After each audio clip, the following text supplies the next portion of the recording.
महाराष्ट्र राज्यात जवळपास लाखोहून अधिक लाभार्थी महिलांना मुख्यमंत्री माझी लाडकी बहीण योजनेचा लाभ मिळत आहे। महाराष्ट्र सरकारने बहुचर्चित असलेल्या या योजनेसंदर्भात आता आणखी एक मोठा निर्णय घेतला आहे।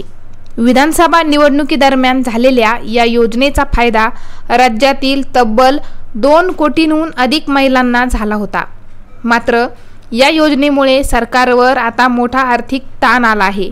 त्यामुळे आता बनावट लाभार्थ्यांची ओळख पटवण्यासाठी सरकारने मोठ्या प्रमाणात मोहीम हाती घेतली आहे।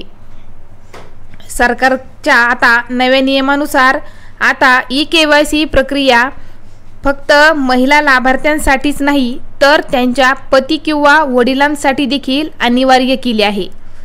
विवाहित महिलांच्या बाबतीत त्यांच्या पतीची ई-केवायसी आवश्यक असेल तर अविवाहित महिलांसाठी वडिलांची ई-केवायसी करणं अनिवार्य असणार आहे। म्हणजेच आता लाभार्थी आणि तिच्याबरोबर पती किंवा वडिलांची ई-केवायसी महत्त्वाची आहे।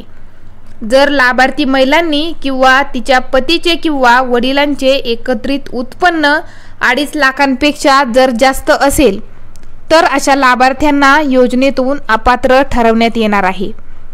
अधिकाऱ्यांच्या माहितीनुसार पूर्वी फक्त महिला लाभार्थ्याचेच उत्पन्न तपासलं जात होतं।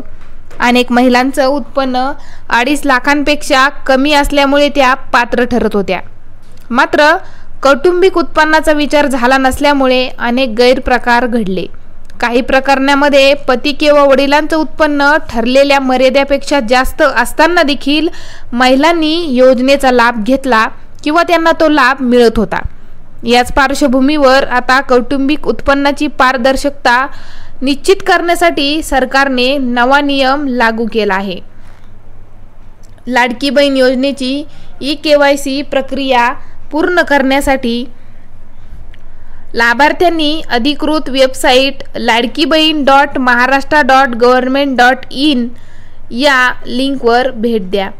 पेज उघडल्यानंतर आधार क्रमांक आणि कॅप्चा कोड टाकून OTP पाठवा या पर्यायावर क्लिक करावे आणि त्यानंतर OTPने प्रक्रिया पूर्ण करता येईल। तर तुम्हाला ऑगस्ट महिन्याचा हप्ता मिळाला होता का? कमेंटमध्ये नक्की सांगा। चॅनलवर नवीन असाल तर चॅनलला सबस्क्राईब आणि व्हिडिओला एक लाईक नक्की करा।